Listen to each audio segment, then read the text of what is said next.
नमस्कार. आजपासून हजारो वर्षानंतर पुन्हा जेव्हा यूट्यूबचे व्ह्यूज काउंट होतील तेव्हा आजचा आपला व्हिडिओ सगळ्यात शेवटी असेल, कारण एवढ्या कमी व्ह्यूज फक्त आपल्याच व्हिडिओला मिळू शकतात. मी मुलाखतकार म्हणून खूप वेगळा आहे. माझ्या जिभेचा कणा अजून ताठ आहे. मी आजची मुलाखत बाबूदादांची घेतोय, यावरूनच तुम्हाला अंदाज आला असेलच की मी यूट्यूबच्या व्ह्यूचा अजिबात विचार करत नाही. चला तर मग प्रोफेशनल गावठीपणाला सुरुवात करूया. Sir, extremely sorry sir. काय आहे की मी भावनेच्या भरात सांगायचं राहूनच गेलं. माझं नाव तुकाराम गणपत पवार. तू गप. या मुलाखत चॅनलमध्ये मी तुमचं मनापासून स्वागत करतो सर. काय म्हणजे मला असा लय आनंद झालेला आहे, काय समजलो. म्हणजे तुम्ही माझी मुलाखत घेणार आहोत. मुलाखत घेणार म्हणजे मी तशी कामगिरी पण भरीव केलेली आहे का नाही? बरोबर सर. तुम्ही भरीव आणि भरण्यासारखीच कामगिरी केलेली आहे सर. म्हणून मी आज त्यासाठी खास इकडे आलेलो आहे. आणि मी तुम्हाला पहिल्यांदाच सांगतो की सर, मी कोकण आणि कोकणातल्या कलाकारांचा जबरदस्त फॅन आहे sir. Thank you thank you thank you very much. Okay sir. तर ॲज अ फॅन मी आज मुलाखतीला सुरुवात करणार आहे सर. येस येस, नक्कीच. तर सर, बरेच प्रश्न आहेत. तर त्यातला पहिला आणि सगळ्यांच्या मनातला प्रश्न की सगळेजण तुम्हाला वाटसरू म्हणून ओळखतात, पण वाटसरू म्हणजे नेमकं काय हे अजून कोणालाही कळलेलं नाही. तर वाटसरूचा नेमका अर्थ सर काय?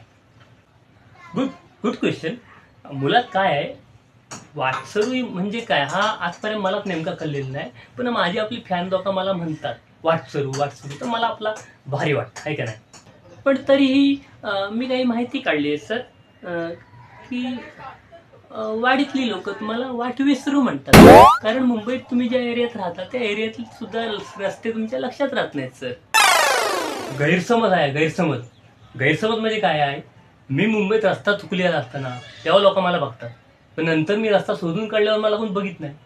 लोकांचं डोलं फुटलेलं आहे. हां, आता मला सांगा, लॉकडाऊनमध्ये मुंबईतनं गावाला जायचा रस्ता मी बरोबर शोधून काढला का नाही? बापरे बापरे सर. पण बरं झालं तुम्ही लॉकडाऊनचा विषय काढलात. मी आता तिकडेच येणार होतो. तर लॉकडाऊनच्या काळात बऱ्याच कोकणी तरुणांनी यूट्यूब चॅनल सुरू केले होते. मग तुम्ही पण प्रेरित झालात, बरोबर सर? हो, मग साहजिकच. मग अभिनय या कला प्रकारच्या उऱ्यावर बसायचं धाडस तुम्ही करू लागला सर. पण मग काय झालं सर, युट्यूबवर तुम्ही सतत येत राहिलात, पण तुम्हाला कोणी विचारत नव्हतं. मग सौंदर्याने केलेली ही खाडाखोड घेऊन तुम्ही आता चेष्टाग्रामवर आला आहात. पण काय आहे सर, मला फक्त एकच विचारायचं आहे की सौंदर्याच्या या झगमगाटामध्ये हा झिरोचा बल्ब लावण्याचं कारण काय? मुलात काय आहे, मला माझ्या फॅन बरोबर ना सतत राहावं वाटतं, काय समजलो. अरे अरे अरे अरे नाही, राहावं वाटतं.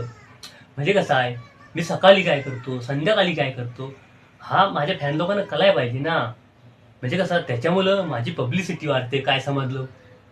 नाही सर, पब्लिसिटी नाही तुमची ना सर, चेष्टा होते. म्हणजे बघा, पावसाळ्यात तुम्ही जो बकऱ्याबरोबर क्लोज फोटो काढला होतात ना सर, तो लोक इंटरनेटवर जुळे भाऊ असं कॅप्शन टाकून फिरवतात sir.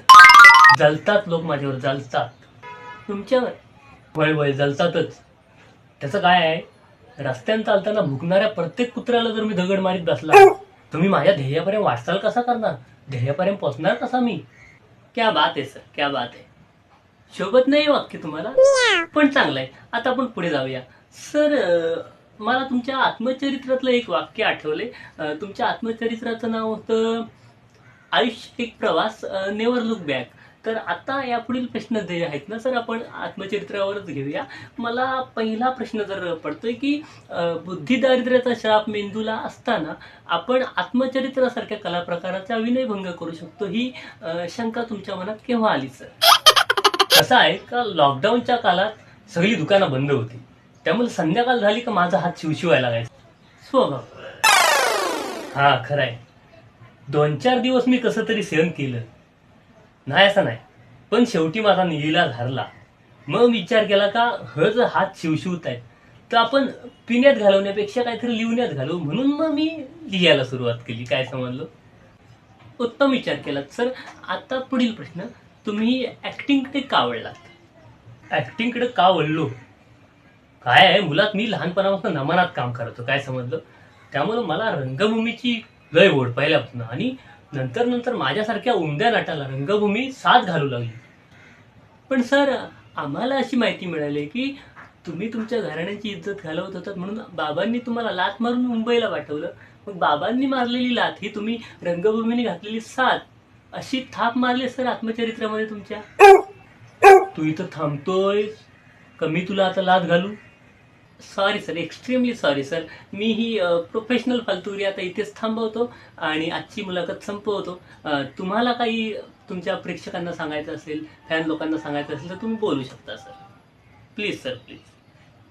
Yes, yes, I'm surely talking. Hello, hi, how are you, fine fan?